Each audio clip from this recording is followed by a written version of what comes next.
everyone. Welcome to another episode of the LitRPG podcast, episode number 289 of the show. Got 4 nice reviews for you this week. I also have nice reporting back from the recent DragonCon. I also have a couple bits of news for you. So all kinds of good stuff for you for this episode of the show. Before we get into any of that, of course, we're going to talk about the podcast, the episode, the things I have to review for you. It feels like it's been such a long time since I've done this. The Wandering Inn 7 is what we're reviewing for you this week. Arise Alpha, Portal to Novoroma, Venice, the second book in that series, and also Path of Relics, Aether. So 4 books for you. Before we start, we're going to go into LitRPG news.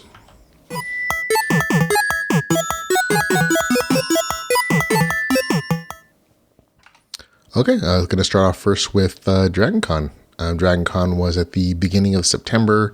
It was like a chalk weekend plus, full of some amazing events, lots of nerdy things, lots of panels for big franchises and movies, and more things that you could possibly do for one person, even if you dedicated the entire time to go into panels. So lots of great stuff, plus after parties and all kinds of fun cosplay. So it's a great event.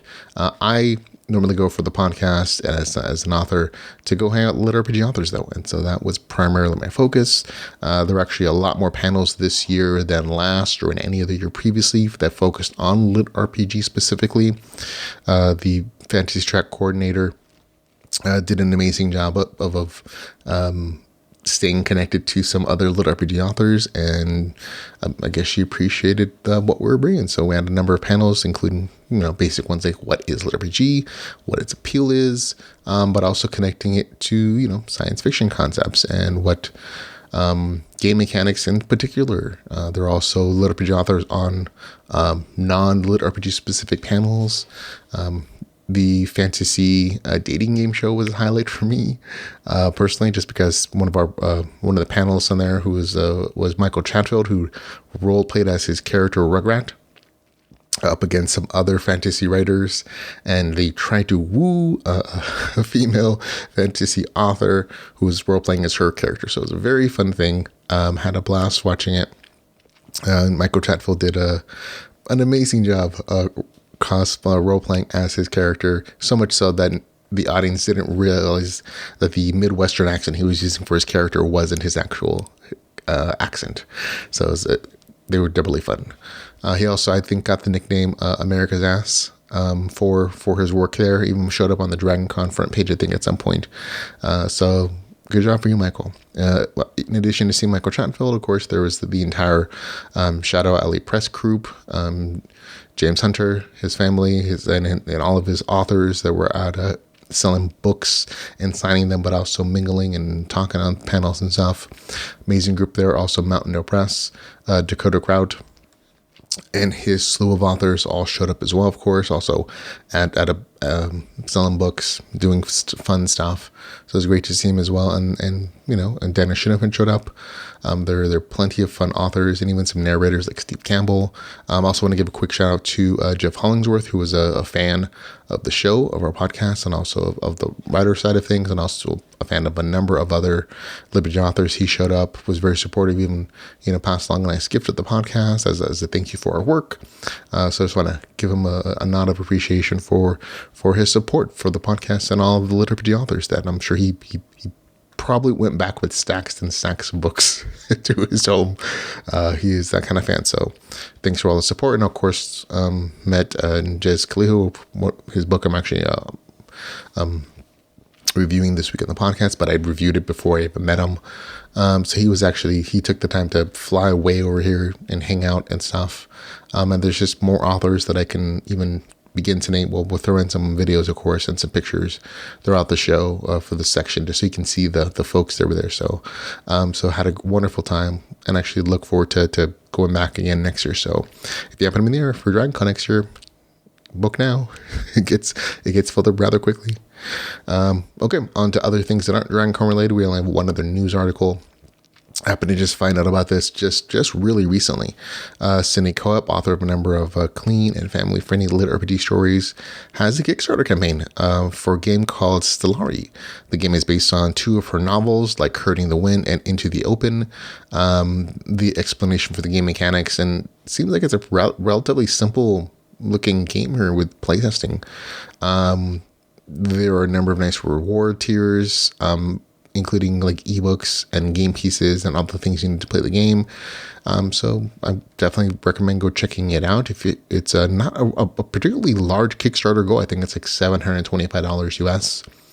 And she's almost there. But the Kickstarter campaign does end really soon. I think it has less than 2 days at this point as of this particular recording.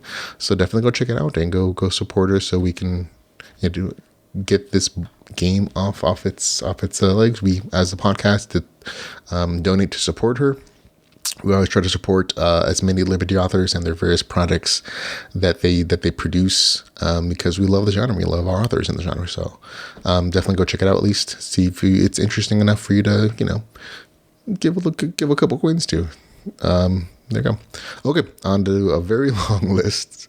Because it's been such a long time since we've been on the podcast, there's a ton of stuff that's come out in ebooks, audiobooks, and of course the upcoming LitRPG list. So I've actually trimmed down the out now stuff. I scrolled through over 100 Amazon pages just for the beginning of September till now, and I've that's a lot of stuff to scroll through just to see what's come out. So I try to make sure I grabbed all the big titles from the pre-order list and also added all the things that I could find for there. But I'm probably gonna have missed some things, so don't get too mad. But these are at least the stuff that's come out since beginning of September. Out now, Solo Leveling book number 5, volume 5 rather. Also, The Way Ahead book number 2 is out. The RPG Apocalypse book number 3 is out. The Trickster's Tale book number 2, Gnomes Don't Rule. The 6th book in the Alpha Physics series is out for you. The 4th book in the World of Chains series is out for you, The Court Bard. J.D. Astra's newest book, The Deathless Dungeoneers, is out. Kyrios 3 is out. Defiance of the Fall book number 6 is out. The Vaudevillian series book number 3 is out, called Cane Whirling Lunacy. The 4th book, actually the Untamed Lands, a 4-law LitRPG adventure, is out for you to enjoy, and lots of folks are on that one. Neverstone book number 3 is out. The new series from James Hunter called Virgil's Justice, a LitRPG adventure, Virgil Bound book number 1 is out. This one is from the author of Radiant Gate Online. That's probably what he's most well known for in the LitRPG community. This is supposed to be more of an urban fantasy LitRPG story. So the author is something completely separate. Don't expect any crossovers. But it's out now, so I'm always happy to see something new come from an author I've really enjoyed. Also out is the 2nd book in the Battle Mage Farmer series. Also, Legends of the Six Realms book number 1 is out. Second Chance Swordman, a LitRPG adventure from Jacob Tanner, is out for you to enjoy. That one's actually pretty popular. Cat Core book number 3 is out. Natural Laws Apocalypse book number 5 by Tom Lomcrum is out. Primal Hunter book number 3 is out for you to enjoy. Bone Knight book number 9 is out. A new book series called Harbinger of Destruction from Robert S. Keane is out. The 2nd book in the co-author work between Tao Wong and Craig Hamilton in the System Apocalypse universe, called Dungeon World Drifters Relentless book number 2 is out for you to enjoy. The 10th book in the Eternal Dominion series is out. A new co-author project from Jeffrey Falcon Logue and Stephen Landry is out, called Station Company Core, Detain and Extract Interns. So Jeffrey Falcon Logue, who's most well known for the Slime Dungeon Chronicles, has been doing a couple co-author projects recently, and so this is his latest venture. Hope it does really well. I'm planning to read it this week. The Summoner's Shadow book number 3 is out. Battleborn book number 3, Dungeons and Guardians by Dave Momarth, is out for you to enjoy. A lot of folks are enjoying that one too. Prophecy Approved companion book number 1 is out. The 4th book in the King's League series is out, as is Chrysalis book number 2. The Fall of Elysium, the Range book number 5 is out. Now, there are actually 2 books from the same author, called 8, a LitRPG novel of magical survival, and also 8 number 2. a confusing title if I've ever heard one. They're both out. They're released on the same day, so the author just decided to drop books 1 and 2 at the same time. The 16th book, it's always weird to say, oh, this is the 16th book in a series. The Dragonheart Series, LitRPG Wuxia series is out. The 3rd book in the Dungeon from the Void series is out. Threadbare volume number 6 is out for you to enjoy. It's called An End to All Tales. The new book called Rise of the Last Star Core is out. A new book called Small Town Crafter, An Artificer's Apprentice, Small Town Crafting book number 1 is out. The 6th book in the Real RPG Wuxia series called The Exodus First Circle is out for you to enjoy. The 3rd book in the Badges of Dorkham series is out as well. The 7th book in the Monster Maces and Magic book series is out. The author was nice enough to let us know about that. The 7th book in the He Who Fights a Monster series is out, and folks are loving this one. I gotta say, I think on release day, this book actually hit number 1 in ebooks on all of Amazon.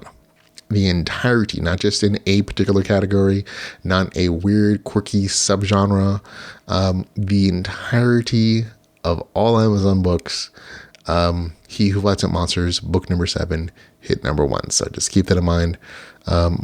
Super popular. Also out now is Steamforged Sorcery book number 2, the 2nd book in the Superhero Dungeon series called Superhero Dungeon Ascension Core. And that's it. That's all the stuff I could find that came out this week and in the beginning of September. Again, I didn't go all the way back into August, mostly because there was just too many things. I apologize if I missed your book or your favorite release.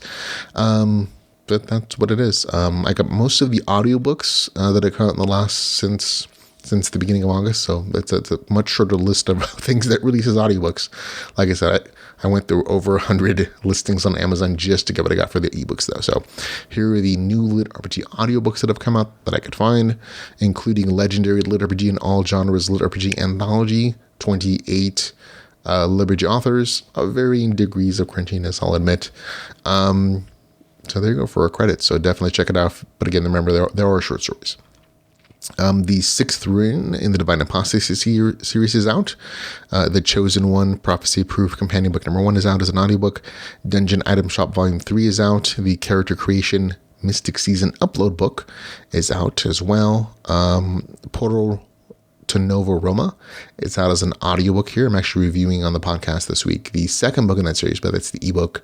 But the 1st book came out, I think more than a year later for book number 1. Also out as an audiobook is the Primal Hunter book 3. The 8 is a LitRPG novel of magical survival is out as an audiobook. Magnus, the complete series is out. Rogue Legends of the Six Realms, book number 1 is out as an audiobook. Battle Mage Farmer, book number 2 is out as an audiobook as well. Virgil's Justice, the new book from James A. Hunter. Also, the 2nd book in the Realms of Power and Fury series is out as an audiobook. Vaudevillian book number 3 is out also as an audiobook. Age of Iron, Rise of Mankind, book number 3 is out as an audiobook. The 2nd book in the System Apocalypse series, the Australian one, with Tao Wong and Katie Hanna, out as an audiobook.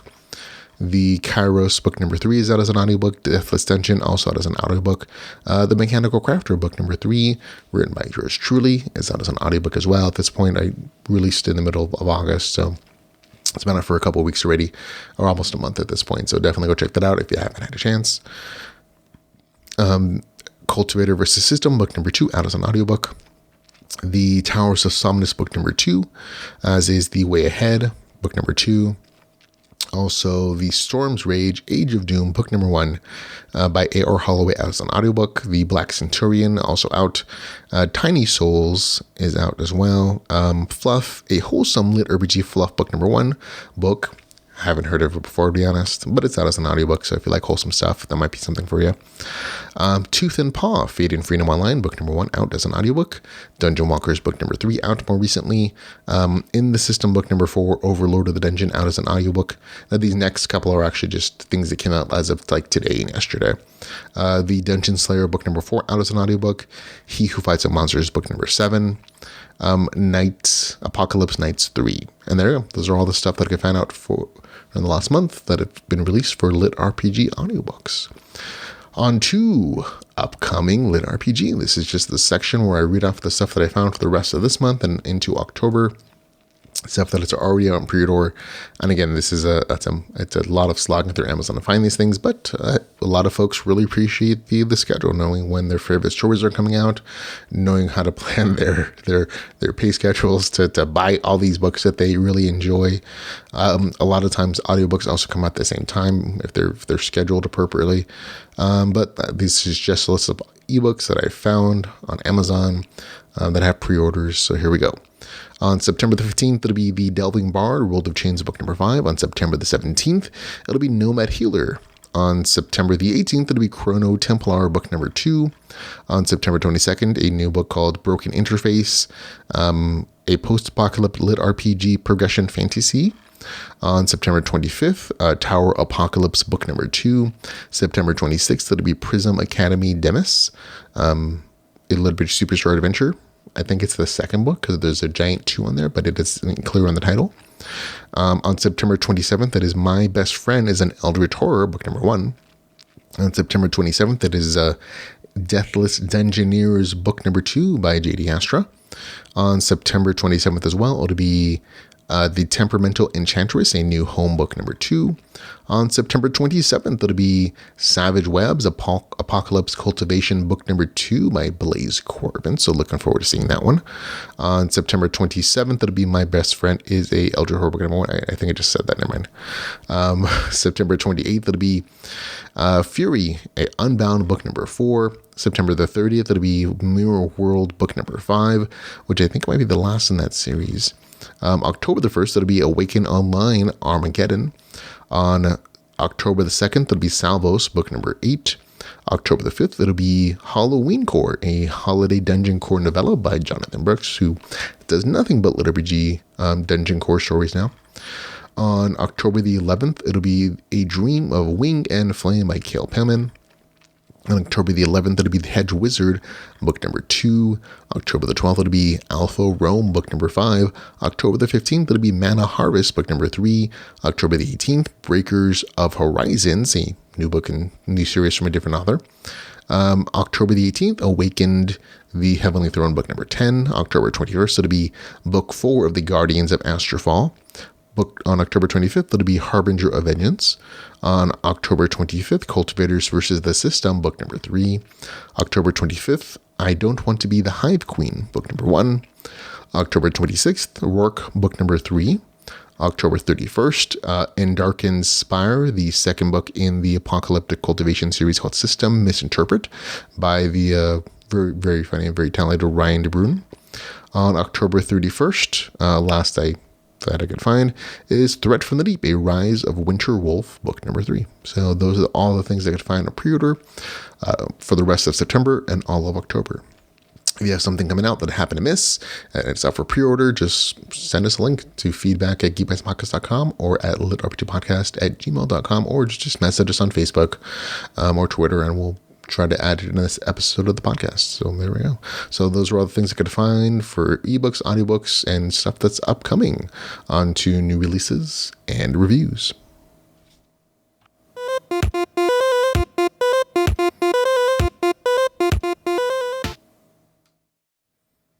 Okay, first review of this episode of the podcast is going to be Reigns of Liscor, The Wandering, book number 7, written by Pirate Amma and narrated by Andrea Parsnell. This is the review for the audiobook edition of the story. Here is the author's description. It's raining in Liscor. The spring rains have come and Liscor's entire geography changes with the dawning of a new year. The floodplains of Liscor live up to their name, and the only way anyone is going to travel is by boat. With the rains come more monsters, dungeon dialing, more goblins, not to mention some unwanted attention for the wandering inn. Erin Solstice is going further abroad than she's ever dreamed, as far as the walled city of Pallas and the city of invention. With the magic door drawing the attention of world powers and the looming crisis of the Goblin Lord, Erin Solstice's inn is busier than ever. There we go. The ebook version is 1,000 rather, 163 pages. It is $3.99. It is not available on Kindle Unlimited, and this is a long, long story. Again, I happen to listen to the audiobook version of this. I love Andrea Poshnow's amazing voice talents as a narrator. So I have nothing but good things to say about that. The variety of voices that one woman can bring to bear and the emotionality for these characters and these scenes is absolutely stunning. So having said that, love the narration. The story part of the review, it's an entertaining story. And again, it's a very slice of life story. It focuses on mostly Liscor, which is the main continent that the series started on. So I was really pleased to see that focus return to most of the main characters, Erin, and the characters that she kind of started out with. There is stories about Rags and the entire like Goblin Century. That's a pretty decent little bit chunk of the story, but it mostly focuses on Liscor, the spring rains that are coming through, how it changes topography, and what it does to the dungeon nearby. That's probably the big focus of the entire story as by title. But there are also like little side stories for the different characters, like the Emperor and other characters that I personally really come to enjoy and like. So a lot of good storytelling here.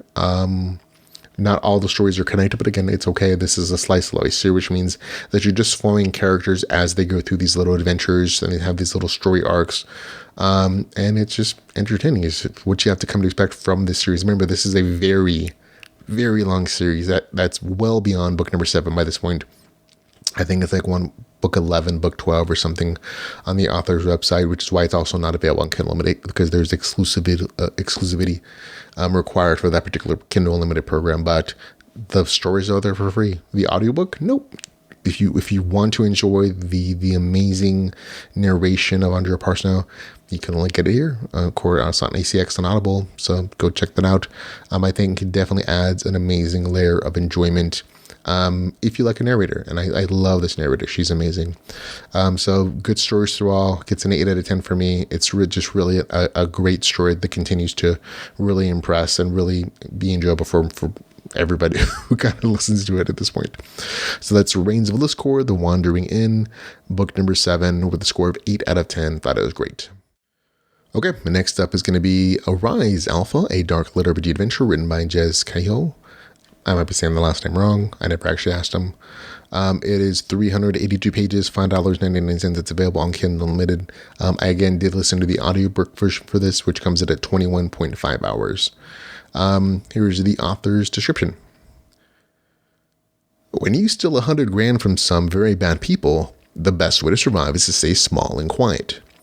Possibly it's not to save a pair of drowning girls, not go viral on social media, and certainly not to let the local police take your passport, trapping you on a small party island in the middle of the Mediterranean Sea.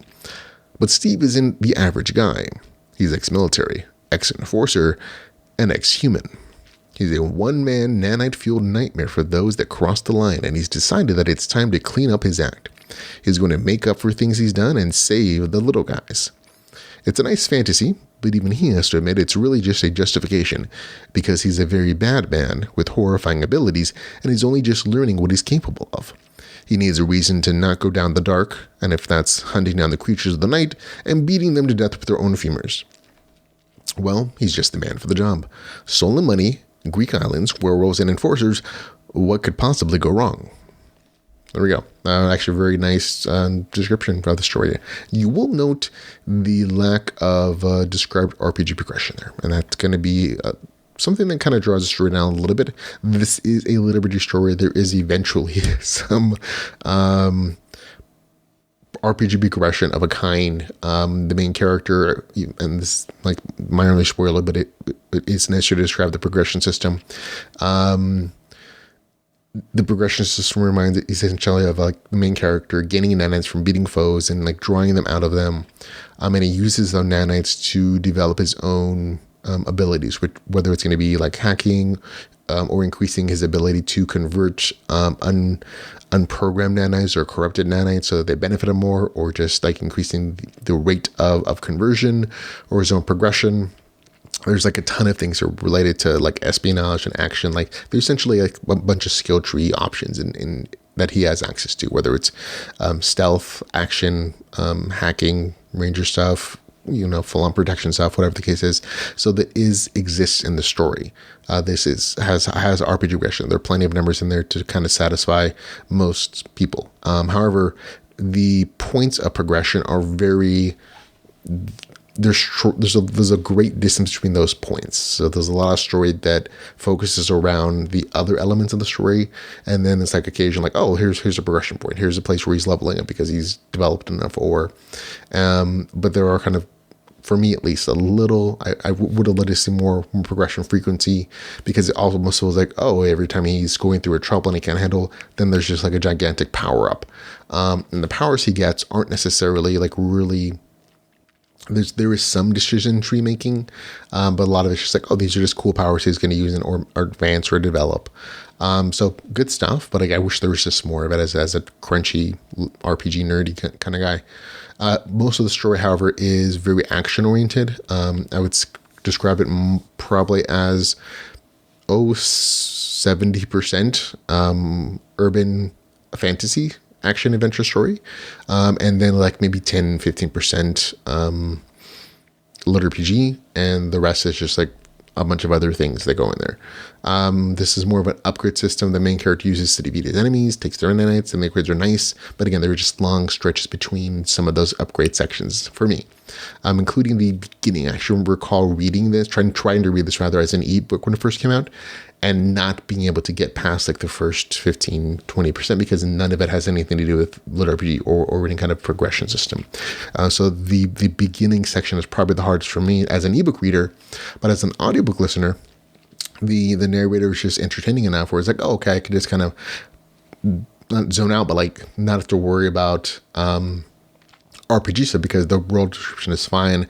The characters' voices were brought to life enough that I could just be entertained on that alone until the RPG progression was actually described in the story.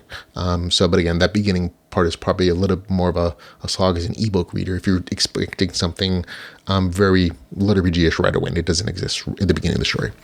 Again, the story itself, good action-focused pacing, big focus definitely towards action with the main character being introduced to a supernatural world that gives decently interesting spin on an explanation for werewolves, vampires, and all the monster lore in the world. Fights are great, and after, I want to say like 20% in the story, they're very regular. Like you see a lot more action up to that point. A lot of the first 10%, it's like just the author just doing the world building, doing the character building for who the main character is, and trying to set up why he would be introduced to this like urban fantasy universe that exists below like the surface of our normal everyday world. I'd probably criticize a little bit just the romantic interest in the story. They felt a little bit forced. And the end of the story was definitely a little, I don't want to say forced, but definitely there's a time jump at the end. I'm never big a fan of time jumps. I understand why the author does it. And the ultimate results are pretty entertaining. But I was like, oh, that's a choice. And it was just a tiny bit annoying when it happened. But by the end, I was like, oh, okay, this is kind of cool enough that I'm like, okay, push past it, not a big deal. But yeah, a lot of the relations are just there to give the main character motivation to push the story progression forward sometimes. Overall, though, a really good action-oriented audiobook that I enjoyed. Gets a score of 7.3 out of 10. That's a good score. Slightly below, like, middle of the range good, though, like, just because of the RPG elements not being as richly developed as I hope sometimes, and the beginning being a little frustrating as an ebook reader. Because it takes a little while to get to anything resembling an RPG system at all. So knocks a couple decimal points up there, but still, entertaining story, 7.3 out of 10. That's a good score for Alpha Rise, a dark lit RPG adventure. And next up is going to be Portal to Novoroma, Venice. This is the second book. It's written by J.R. Matthews. It is 630 pages, $4.99. It's available on Kindle Unlimited, and here's the author's description. Alexander and his growing legion have managed to escape Novoroma, and more importantly, learn that the rest of the world may not be as ravaged by monsters as they had all thought. Join them as they set sail for the ancient city of Venice, the queen of the Adriatic, to try to learn more about the wider world outside Novoroma. Along the way, they'll encounter a growing plague of deadly pirates, deceitful old merchant families out to quash any new competitors in the region, mysterious new allies, and much more. Just as Alexander is starting to feel hope that humanity may actually survive, something happens to tear him away from everyone and everything he has come to care about. Lost, shackled, and without the majority of his skills, Alexander will be forced to confront a new side of himself, a darker, more violent side that threatens to take control of his mind and the new powers he has managed to craft for himself. If he can't manage to resist the growing corruption of his mind, he may not just be a danger to himself and those he cares about, but may become a danger to the very world itself. Okay, that's actually a really nice novel description. This is a very slice of life series. The second book is slice of life book number 1. If anything, a little bit more because there's some very distinct arc points in the story. It is a good, entertaining story. The beginning was a little slow paced because a lot of it is summary, reminding the reader of what happened in book number 1. Reminding who characters are, and also just like a summary of time, which I'm never really a big fan of when you take months and months and months and you kind of condense them into a couple paragraphs. Authors sometimes feel it needs to so that they can show like the progression for the characters or in this case city building. So it exists. Not my favorite part, but I understand why it exists. The story after that, though, very quickly paced, lots of good action, lots of adventure.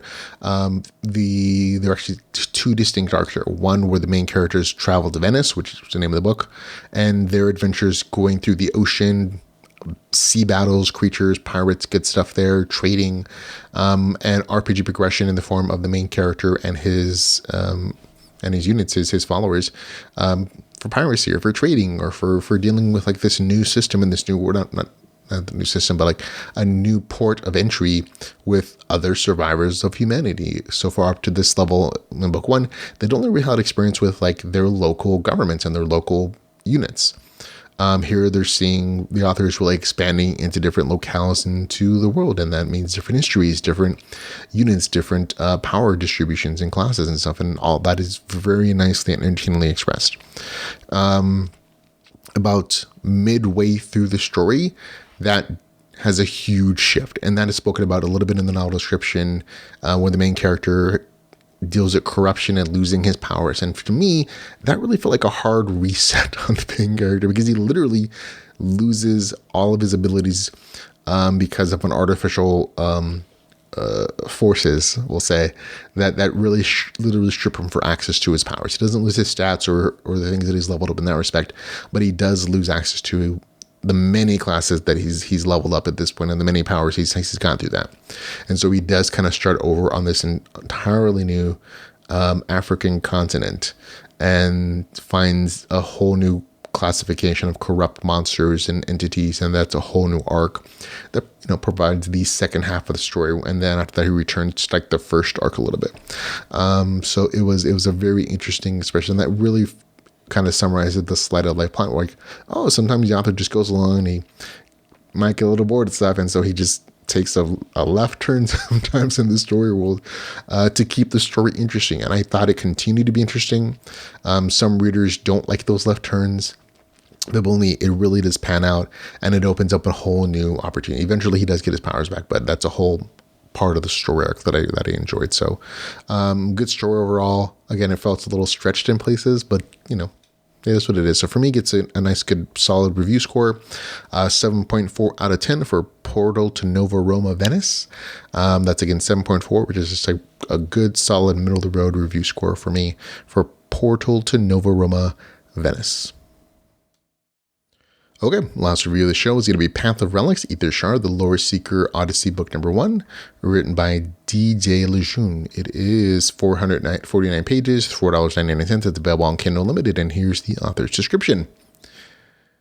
You enter the contest to win cash. Now millions can dine. Random gigs and ramen noodles, that's how the out-of-shape gamer Terry survives the job star future of 2044. Until he's accepted into the Path of Relics tournament, the most anticipated virtual reality RPG event of the decade, where he has a chance to win some real loot. But does he have a fighting chance against the world's top active VR athletes?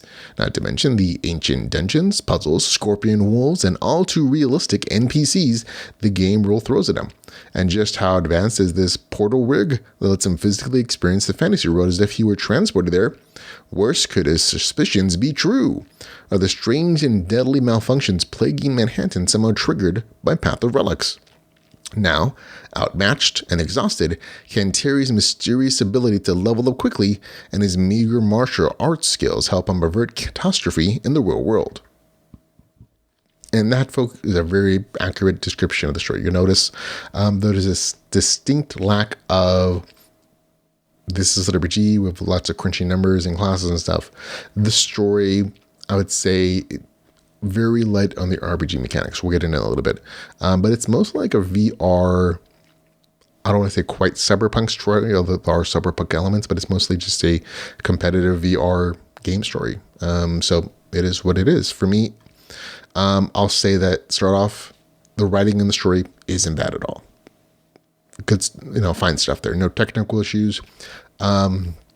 There's a good bit load of front-loaded world building that was done rather well. I felt for the main character in a world that were a lot of people put out to work because of advanced AI taking over jobs of every sort. And so that was really set up very well. It only kind of leads as a setup for why people would be risking a lot of time in the world. Doesn't end up being like a super huge element of the story, more like just a good bit of backstory and why the main character is even interested in this game in the first place. And once in the game, though, combat is pretty good when it appears, and there is a variety of game puzzles that stretch out the questline. However, overall, story honestly doesn't work for me. And even in the author's advertisements on Facebook, I recall seeing like, oh, the author saying this story isn't for everybody. And that kind of summarizes what I thought about story as I finished it up. Like, yeah, this doesn't work for me. This isn't really for me. Like, there's really super light RPG mechanics. And if you took them out of the story, it really wouldn't change much. And that's mostly because once you get into the game, or once you get into the VR MMO side of things, all the level progression is fairly automatic. Like, the main character is not choosing how to distribute stats. He's not choosing how to advance class things at all. Like, he's not getting a bunch of options and choosing them. All that stuff is fairly automatic. So the RPG progression stuff feels relatively on rails. Like, nobody's really making a choice here. And the main character getting an advancement of leveling very quickly feels artificially forced. Like, there's hundreds of professional video game players, and it's only the main character that figures out how to level up quickly by playing the actual game instead of just participating in the tournament that the game developers are setting up. It always felt like, oh, the main character has this weird advantage for no reason whatsoever, even though he's not a particularly amazing gamer. He's the only one who figured out, oh, play the actual MMO and you'll level up faster, or whatever advantages he's young. I won't spoil too much into the story or the RPG mechanics, but it always felt as a forced way of making him advance to me a little bit. Story-wise, that kind of reflects in what the story is as well. It felt like the author was trying to bring in too many elements. It is a Hunger Games style competition setup where, like, the main character who's out of work or he's doing these various gigs gets an opportunity to participate in this super advanced virtual reality game that's almost indistinguishable from reality because of the VR rig he uses, which is completely necessary for the story, but exists, and it affects him in real life because they're actually exercising and moving when they're moving in the game. And if he doesn't do well in the tournament, he'll just be kicked out and have to lose his opportunity to convert the game he gets in game to real life money. And it's voted upon. It's like live streamed. Every element of his gameplay will be live streamed, and viewers will vote. So there's like this almost Hunger Games element of like, oh, if you don't perform well, you're going to get kicked off this game and you're just going to lose. And that's supposed to be kind of the setup for why he'd be interested in, or why other characters are interested in doing this at all. And it just didn't really make sense to me because it started out as this PvP tournament thing, right? And the main character is not a great PvP player. Like, they're, again, professional VR gamers that make their living on this, and he's going up against them, but somehow he kind of wins because he discovers, that playing the game actually gets him levels, and nobody else figures it out for some weird reason. And so the story really does shift from that tournament thing, which is really pumped up a lot in the early story, to just following the main character as he essentially abandons that and goes and follows quest lines in this VR MMO game, and they're completely fantasy. It's a lot of puzzle stuff and avoiding enemies and combat things, and again, not a poorly told story, but it is a different kind of storytelling from, oh, this is going to be PvP tournament stuff, which is what it was set up as. Then going on to the VR MMO RPG quest lining stuff. And then after that, towards the middle end of the story, oh, now it's going to be a cyberpunk theme because things that are happening in the game are affecting real life. And none of this is really like a surprise. Reading like the very first chapter in the story, it's like, oh, somebody completes something of the game and it unlocks the levees for this town and the entire city floods. And, you know, the main character going through his story is like, oh, happens to notice all these things are happening here.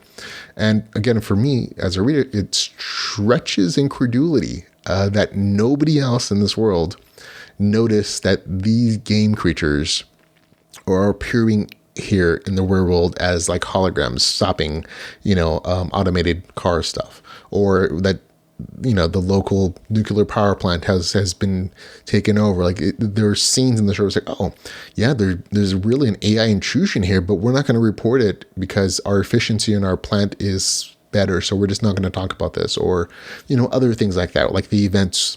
And this is just a way for the other to show, oh, the things happening in the game are somehow affecting real life. And nobody except the main character notices, like in a world where AI is everywhere, none of these AIs is reporting or noticing that there's an intrusion into their systems, in these supposedly very secure systems. But it's just, for me, it's like, oh, that I get what you're doing. It becomes slightly unbelievable for me, and that aspect of the story just didn't work either. And it's just, each one of these elements kind of comes in and they don't really necessarily fit each other, especially when and this is a thing for me in particular, anytime like these real world events are there and the author seems to kind of force that, oh, the only way we can fix this cyberpunk thing happening is for you to go back into the game and finish it and and stop these things from happening in the game. It always feels super forced that element occurs, and that's kind of what happens here in this story. It's like, oh, all these terrible things, we're all abandoning this areas because these things are happening. Oh no, but the main character's like, I have to go back in the game. I can stop it. I can at least, you know, distract the AI from continuing to do things, or figure a way to stop them from the inside. And that's a very cyberpunk kind of concept of like, oh, using the system to stop the AI. That's super cyberpunk, and that kind of works sometimes. In this case, it didn't work for me. So it's just these elements felt like a huge stretch for me. So for me, it is like drew down my enjoyment of the story. Talked about the RPGs already. Overall, it was a struggle for me. Like this story, the beginning was again well developed enough. I was like, okay, I'll go along for this ride for a little bit. But once we got to the actual game stuff, and I saw that the RPG elements, although again they do exist, this isn't a LitRPG story, really weren't particularly. There's not a lot of like player dissection of like, what class should I take? How I distribute stats? What's the information? What's the difference? How's that going to change things? The main character gets new powers and abilities from like scrolls he gets from in game. But again, it felt very like those elements were already chosen for the main character to some degree or another, because he needed to advance in a certain way, or he needed to, you know, he's getting these huge level gains for particular game reasons. And it felt forced because he wasn't making a lot of decisions on the RPG side of things. On the other story elements, he definitely did. He chose to go different paths or follow quest lines or keep NPC characters, and that's all fine. But the RPG stuff didn't really feel like it mattered a ton to me, at least. And so I didn't keep my interest, and I kind of had to force myself to continue throughout the story. And so let other people like the story for what it is. They really do. Like there are plenty of good positive reviews here. It's just for me, I'm like, yeah, the author is right. It's not for everybody. Like RPG elements are super, super duper light, and to some degree, like they exist and they blend well with the story, but like oh, okay, these could have been, you can take a lot of it out and it wouldn't really affect the plotline because a lot of the plotline revolves around eventually the cyberpunk elements and the actual quest lines of the main character traveling through these VR worlds. So it's definitely more of a VR competition game that turns into a VR quest line and the cyberpunk elements. And sprinkled in there are some fairly regular RPG level ups with like stats that increase on a regular basis. But again, there's not a lot of like theorizing about classes or builds or actual choices from the main character to develop a certain play style or stat line. All that's automatic. So for me, it wasn't really satisfying in that respect. So for Path of Relics, Aether Shard, the Lore Seeker Odyssey book number 1, I'm gonna give it a 6 out of 10. Again, not a bad review score. This is not a bad book, or it's not even boring. It's not even not boring, rather. It just didn't work for me, mostly because of the RPG elements. So that's Path of Relics, Aether Shard with a score of 6 out of 10. Okay, that is it, folks. That's the show. Thank you very much for listening, for watching. Remember, you can follow us on Facebook. You can follow us on Twitter, YouTube. We have our channel for all the past episodes of the podcast. We also have a Patreon page, our website. You can also listen to us on Spotify and Audible for episodes of the show. We also have links in the show notes for a variety of LitRPG groups where authors and readers meet and talk. You can get recommendations there or just, talk about the stories that you enjoy in the LitRPG genre. Thanks again for hanging out with me. And until we can hang out again, remember to go read some LitRPG. Goodbye, everybody.